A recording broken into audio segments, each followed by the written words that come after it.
It looks like it came straight out of the future.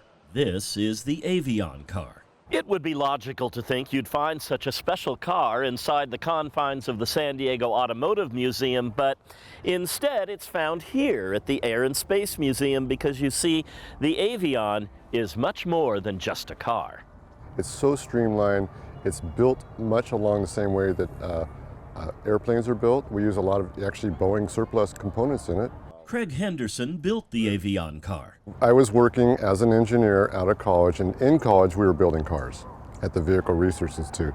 That was in the early 80s. Henderson made the molds and the chassis himself. He'd work on it in the evenings after work, and after 3 years he was finished.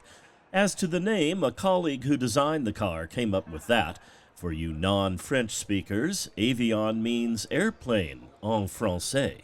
It's built kind of like a race car and airplane. And the streamlining is so very important, and the lightweight was important too.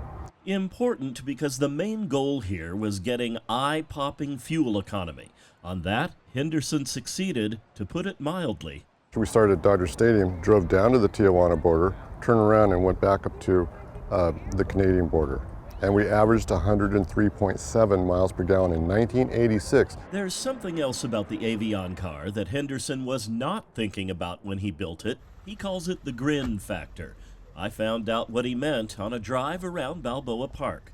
People smile, little kids love it, and maybe with that, they'll be motivated to go into science and technology and engineering and do what I did, think out of the box. The first engine to power the Avion was out of a '67 VW Beetle.